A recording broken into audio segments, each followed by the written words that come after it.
Hey everybody, what is going on? Hexlex here, got another Master Duel video for you. So we're doing another Horus pile, or that is to say, a deck utilizing the Horus engine, the new King Sarcophagus and associated monsters, and this one will be Adventure Phantom Knights. Adventure Phantom Knight is a deck that I do already thoroughly enjoy playing quite a bit, and it did receive a nice little buff from the Horus package.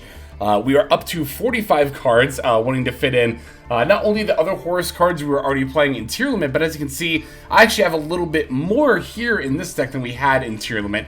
That's going to be the third King Sarcophagus. I did craft a third one there. We had two in the Tier Limit variant, and also I have a Dumatef here for another Horus body. So I think that even though I waited to craft the third King Sarcophagus, I would still only play two in Tier Limit. Just because that deck wants to stay a little bit closer to 40 cards if possible, to make its mills more consistent, right? Horus Adventure Phantom Knight here, or rather APK Adventure Phantom Knight, does still, of course, like any other deck, want to be relatively consistent, but we just have a lot more ways to go into our plays, because unlike Tier Limit, where every card is like limited or semi-limited, Phantom Knight, of course, does have 3 copies of pretty much everything here.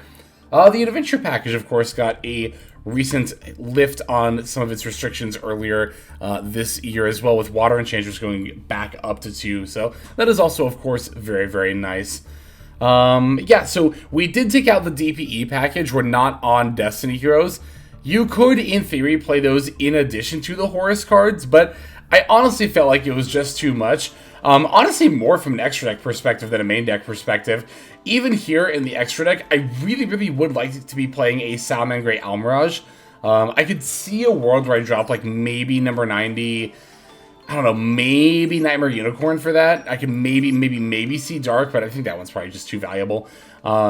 Because Salamangreat Almirage does open up like a little bit of stuff. Like mainly if you open the Ancient Cloak, then you can normal and link it off for Almirage if you need to get a search. But I guess that's pretty niche. Now it mostly came up with the DPE line, because then you would go into Vert Anaconda, right? So I guess it doesn't even really do. Maybe we don't need Almirage for this build, now that I actually think about it. In any case here, I do think it is worth giving up the DPE package for the Horus package, because while the DPE does add the Phoenix Enforcer to your end board, which is a very nice end board piece, I think that the ability to turbo out the Zombie Vampire and make your deck more consistent in that regard is pretty good. But also, you could definitely just add number 90 to your end board. Like, it's so easy to already open plays and then also have a King Sarcophagus and be like, alright, I'll make the usual Adventure Phantom Knight end board. Oh yeah, plus a number 90 on top of that. So, yeah, definitely some pretty cool stuff there. The King Sarcophagus and the Horus cards also make comeback plays a lot easier, because, like, it's not hard to have all 3 of these set up in the graveyard as long as you have access to King Sarcophagus, which, again, not only we're playing 3, but of course we have 3 Imseti as well. So, like, yeah, your opponent can deal with all your stuff on their turn, but then it's really easy for you to go on your turn. Alright, summon Imseti, summon Hoppy, summon Dumatef, which will be at 3,600, because you'll have 3 total Horus monsters, and, I mean, that right there is lethal. That's, like, enough damage for lethal.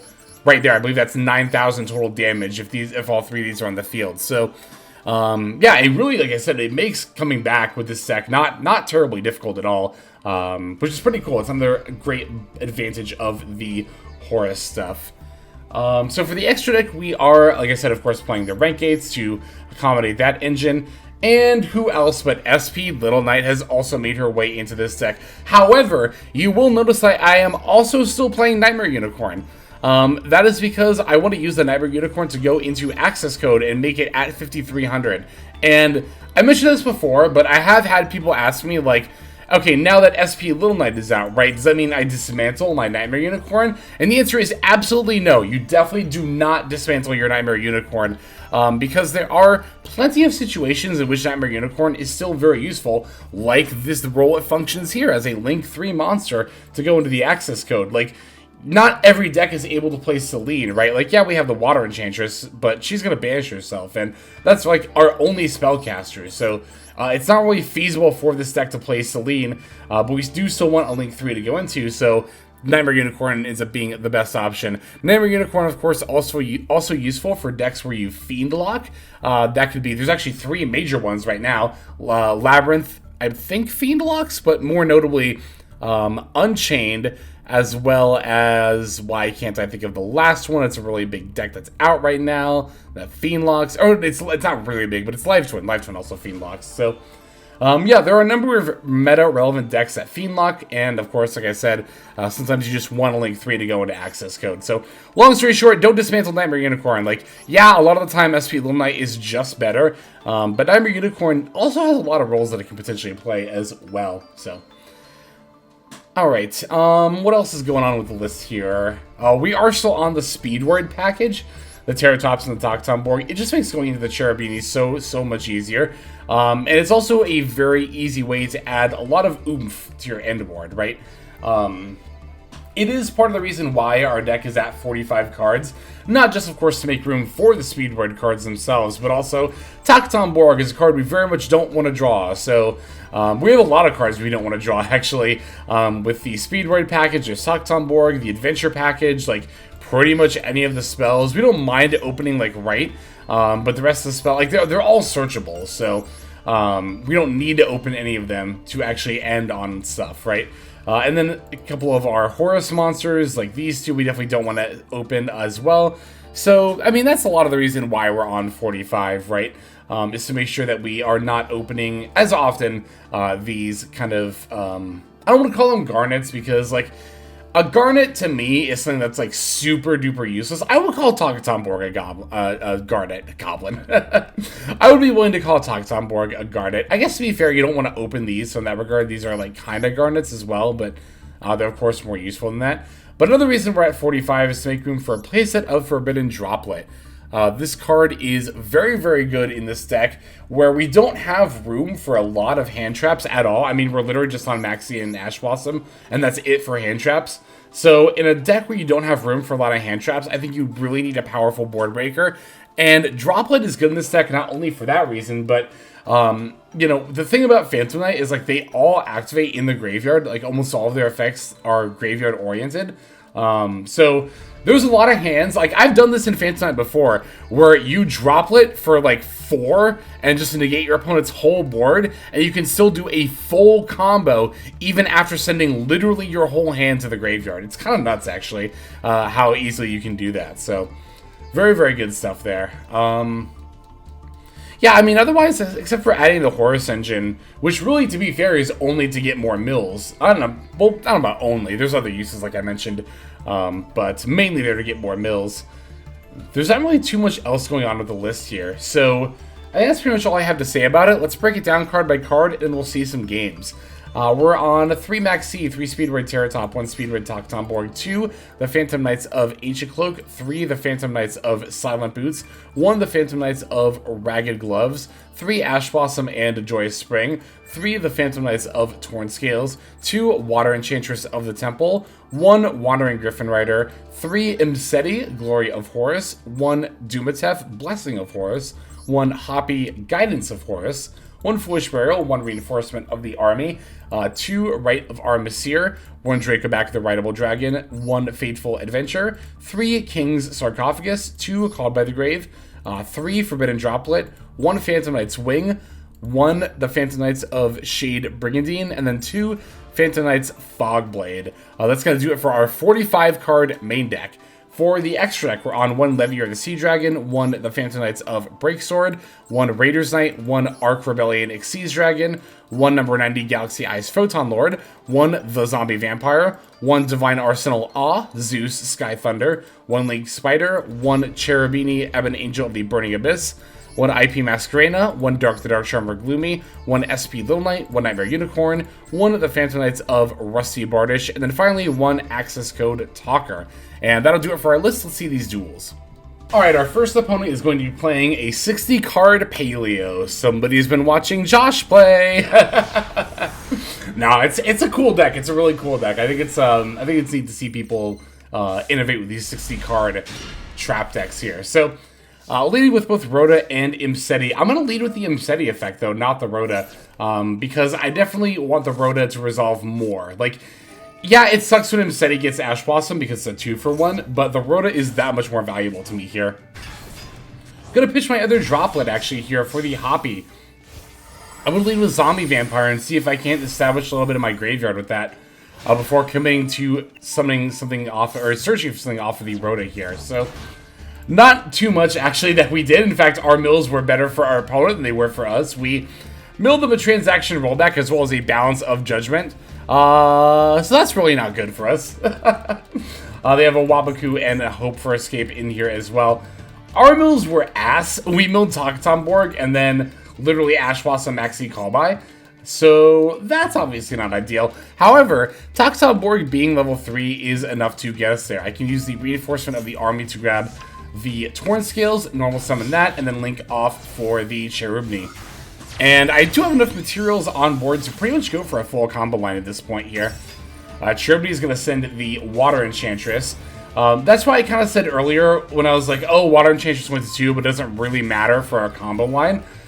Because Water Enchantress, even when it was at 1, you can search it with a Cherubni, well, you send it rather, and that's not even like optional. You do that as part of your main combo line, establishing all the adventure stuff. So for this deck in particular, and not many others, it actually didn't really matter whether Water Enchantress was at 1 or 2.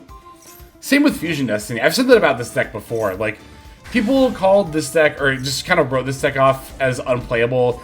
Really just stopped playing it en masse, like, you know, when both Fusion Destiny and Water Enchantress went to 1. But this is definitely the deck that was least affected by those limits, for sure. Alright, now they're going to transaction rollback for the Balance of Judgment. I'm going to Wandering Griffin right it here, because they're threatening to draw 4 cards. Because they had 5 in total, and we had 9 on field. So, yeah, I definitely did not want to have to deal with that, for sure. Alright, I'm going to summon the Shade Brigandine here, then go for Levier. Levier Detached Silent Boots to bring back the Ancient Cloak. I can give my Rusty Bardish 800 attack points before linking those two off into the IP Masquerena. Now I can use my Silent Boots to grab a Fog Blade, and honestly, this is a very, very typical turn 1 board, except obviously you would normally have the Griffin Rider here, but the Griffin Rider, usually you do keep the Levier on the field. That way you can link it off with the IP and go into SP, as well as having a Fog Blade set. Yeah, I mean, this is, again, aside from normally having Griffin Rider, a pretty typical turn 1 end board for this kind of a deck. So, normal summoning Fairy Tale Snow, you better believe I'm going to make an SP here. Not only because it's threatening to book down the Levier, but also, like, I feel like in this matchup, there's not really any other point where banishing a monster is actually going to be useful for me. So, I'm going to take this advantage of this opportunity right here. They set 4 before passing over to us here, which is pretty brutal. But Through with Needlebug Nest, I'm absolutely Ash Blossoming that. I do not want them to mill another 5. Mainly, I don't want them to hit another transaction rollback. I was a little afraid of them having the Paleo that mills a trap card face down, but I don't think they actually do. Anyway, my next order of business is definitely to get this Griffin Rider on the field. That way we can establish like some amount of an Omni Negate. Now here, they do get to use the Paleozoic on my King Sarcophagus before I have a chance to bring back like Imseti and Hoppy. That sucks, but honestly, like, it's relatively fine. Rise to Full Height activating here, and they chain the Paleozoic F. That's really not good, because, well, I don't care about the Rise to Full Height, you know, first effect, but the second effect could very easily be an issue here. I might be able to negate it with the Griffin Rider, but there is the matter of their other face-down card, of course, as well. Alright, here is actually a scenario where I'm going to use the Nightmare Unicorn here. Not even necessarily to climb into access code, although I do end up doing that, but I mainly just want to force this last face-down card, which ends up being the Karma Cannon. And yeah, it sucks. I think I do just have to Griffin Rider it, because otherwise I lose my whole board here. It sucks because, again, we know they have that Rise to Full Height in the graveyard, which will keep them alive through this turn, but, yeah, like I said, not super ideal, but it is what it is.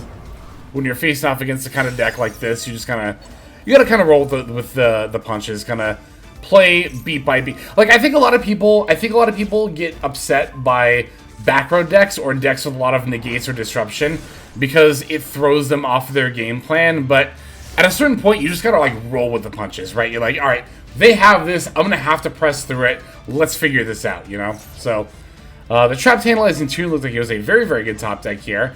They get to send their Paleo, then set the 2 they top decked before passing back over to us again. Draw phase Needlebug Nest, very, very good, because if I go to main phase, I'm definitely going to use my player priority to use access code, and then they won't be able to respond to that. The Backshack Mill is actually pretty brutal, because as you can see, they set Trap Trick with it. Another Paleo coming out here. I'm not worried about the small Paleo monsters, because my opponent's already at 4K. Finishing them off should be relatively easy here. But they do get to set a Morella. This is the one I was worried about them setting earlier, as it would allow them to potentially set up the transaction rollback. However, they sent Elemental Burst instead, which I was very, very confused by. I thought they were going to send transaction rollback and then copy the, not that one, this one, the Karma Can. I was about to be like, oh, I'm just done if they do that. Like, but they didn't. I think they sent the wrong card. Maybe they forgot they already used transaction rollback? I don't know, but either way, we'll definitely take it. Now, granted, if they had done the Karma Cannon, shoot, I wish I could still click on my graveyard. If they had sent transaction rollback and done the Karma Cannon play, I think I might have had enough stuff in my graveyard to still potentially come back, but, well, to make a board. I don't know if I would have been able, well, they're only at 4K. I probably could have just lethaled them. I really wish I could look at my graveyard. I don't remember all what's in there. But if I have Ragged Gloves in there, which I think I do, and like any other Phantomite monster, that should be enough right there.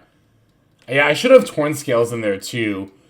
Yeah. We had enough to come back. I think even if, again, they had sent the... Well, it also would have depended on when they used the Elemental Burst, right? But we would have had to force it. I don't know. It could have been... Well, no, they would have used the Karma Cannon, because they wouldn't have sent Elemental Burst. Right. Anyway, opponent misplayed, but long story short, I think we probably would have ended up winning in the long run regardless. Let's see our next game. Alright, got ourselves another Sword Soul opponent here. Lots of Sword Soul I'm noticing, which is kind of interesting. Don't usually see that many, but we'll definitely take it. Alright, we're going first. Here, as you can see, we once again opened both Imseti and Rhoda. And once again, I'm leading with Imseti. Because I would honestly, yeah, I'd rather that get Ash than the Rhoda. Like, I don't know, I could have Rhoda first. That might have gotten Ash and then Imseti'd set up a zombie vamp. But like, well, when I already have Silent Boost in hand, like, I already know that Torn Scales plus Silent Boost is a full combo. So, it's like, if I have the potential to full combo, I'd rather just lean into that, right? Alright, so Cherubini is going to send the Water Enchantress here. Water Enchantress will banish herself to, of course, add the Rite of Armistier. We did already open the Shade Brigandine, so we can just use that in combination with our Cherubini here. But normally, what you would do if you didn't already have, like, a body is you would, like, banish Silent Boots to add the... Would you add the Shade Brigandine there? You could summon back the Torn Scales. No, you'd want to add either Wing or Fog Blade, right? Yeah, because then you could pitch that for the Torn Scales. And then you could just set the Shade Brigandine off of, yeah, Rusty Bardish. That's how you probably want to do it. Here we can just send the Ragged Glove, because... well, I would send Ragged Glove, because Ragged Glove can send anything, and, sometimes you just need to be able to send anything. You just need a second to think. Although here I think I misplayed.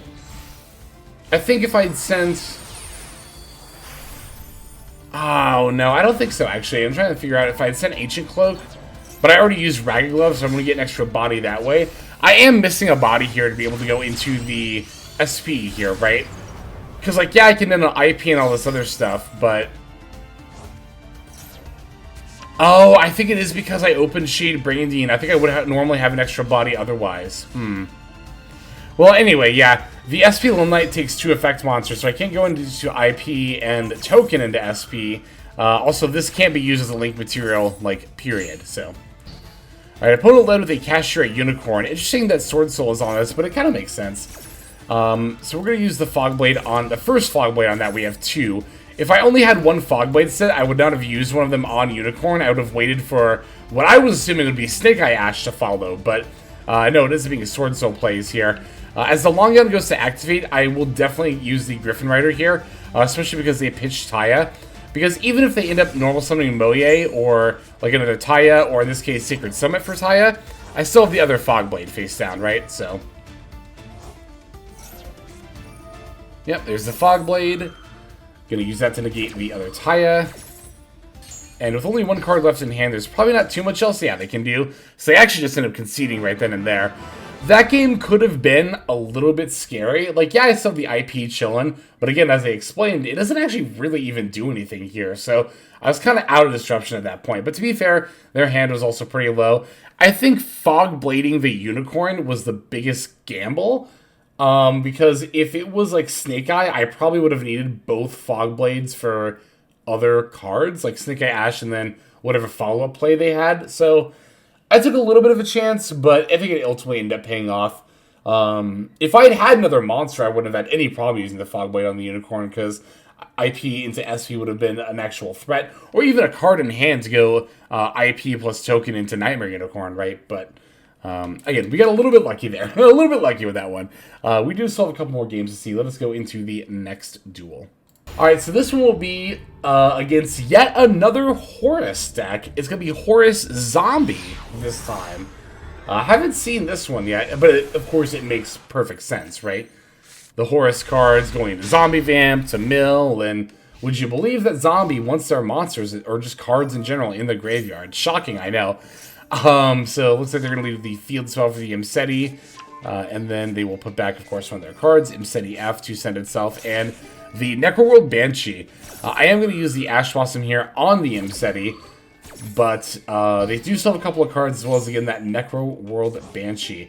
Imseti going to bring itself back. They're then going to Foolish Barrel the Glow Up, or sorry, the Glow Bloom. No, Glow Up, yeah. Glow Up Bloom, chaining the Necroworld Banshee.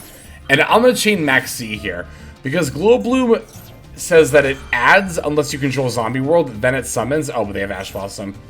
It adds unless you control Zombie World, then it summons. They did that as Chainlink 1. Banshee as Chainlink 2. Means that Chainlink 2 resolves first, they have the Zombie World up, and then Chainlink 1, they can actually summon the zombie instead of just adding it. And yet it does end up being the Doom King Baller Drock, so that's another reason why, of course, that Zombie Vamp is good, or the Horus engine is good here, because you already play AIDS. But of course, again, would you believe if I said that zombie decks like to mill? Alright, so they're linking off into the Vampire Sucker. Vampire Sucker F is going to put Max C back onto my field, allowing them to draw a card, because it is treated as a zombie monster. They end up ripping a Mizuki off the top, which is a phenomenal, like, I don't know if they could have gotten a better top deck here. Like, oh my god. It's gas to go into the Fascinator. It's more gas with its own effect. I'll chain the Fogblade to the Fascinator as they try to steal my Silent Boost. I definitely would rather have it be on my field. So, yep. There's the Mizuki for the Vampire Sucker, Fascinator F. I don't know why they took control of my Silent Boots here. I don't think they really needed it that badly, but sure. They can do that if they so choose. Alright, Ghostfeed Scroll, Graveyard effect. Fortunately, not the main effect.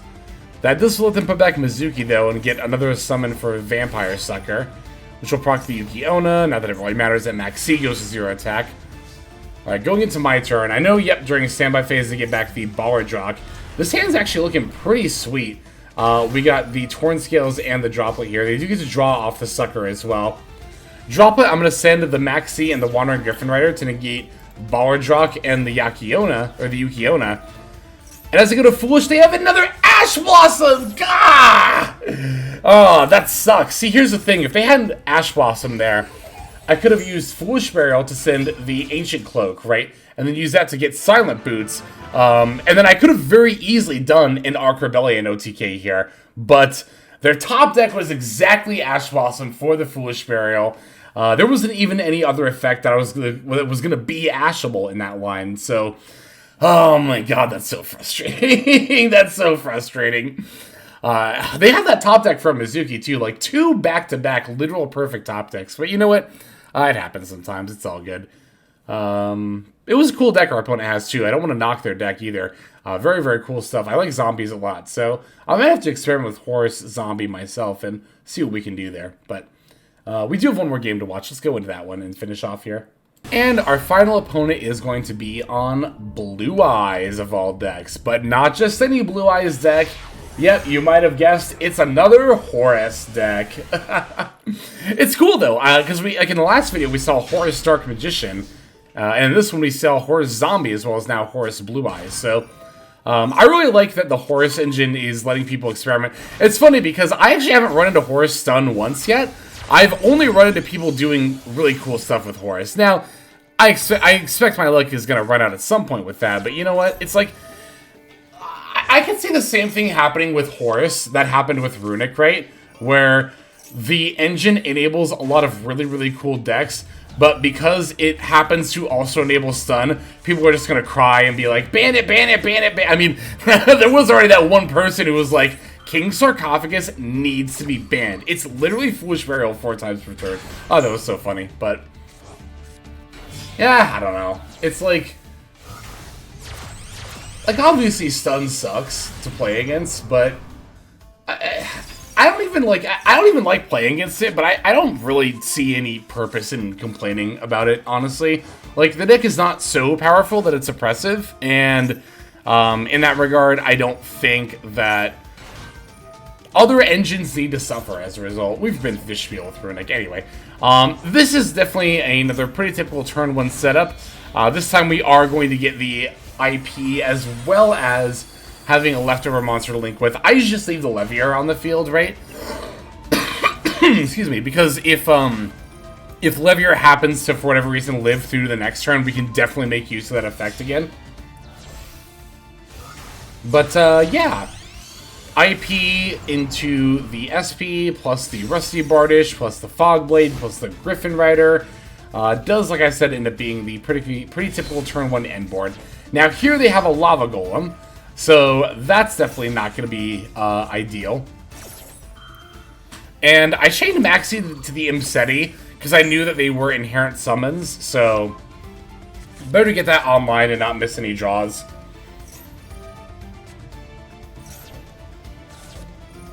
Alright, looks like they're going to dump a couple Blue Eyes cards into the yard. Well, really one Blue Eyes card. Summoning all four of the Horus monsters here, giving me 4 draws. That 4800 Dumatef looks a little scary, but it's actually not that bad. We're only going to go down to 5800 here, and they actually don't even go into a rank 8. I was a little worried if they did, but here they just set themselves up to get Arc Rebellion. I mean, even if they had made stuff, as you can see, we have a droplet here. So I'm going to lead with my Imseti to bait out some interaction like an Ash Blossom and also see if maybe I can't... Oh, wow, I forgot they conceded that early. Nobody lets me Arc Rebellion then. If you're not like that last zombie opponent who stopped us all together thanks to the top decked Ash Blossom. Anyway, this person just concedes before we can do it. But that is another setup where we were primed to Arc Rebellion OTK.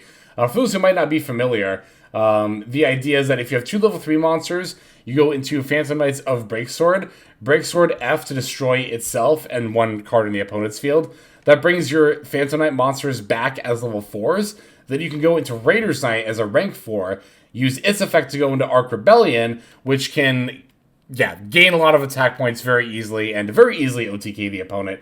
The nice thing is that Arc Rebellion gains original attack, so it doesn't even conflict with the droplet. Like, if you drop with their board and then Arc Rebellion it, it'll still gain all the attack points, which is really, really cool. So, alright, that is going to do it for these games and this deck profile. Thank you so very much for checking out this cool Horus variants. If there's any other Horus variants you want me to try, definitely don't be afraid to let me know in the comment section below. I will definitely be looking into some more to check out there. But for now, let's go ahead and move on to the outro. Hey everybody, thank you so much for watching all the way to the end of the video. That means a lot to me. It's also a great way to support the channel, so thank you very much in that way as well. If you're interested in supporting the channel in other ways, like the very special patrons that I am thanking here, you can do so by checking out some of the links in the description. One of those goes to the Patreon, where you can join these fine folk and support the channel that way. I do post daily content over on Patreon, so you do get something for support supporting there. And if you're interested, I also have a coaching tier option as well. Details, again, will be on Patreon in the link below. Also in the description, linked below, is my Twitch page where I stream a few times a week. You can go ahead and check that out, follow or subscribe over there if you ever want to catch me live.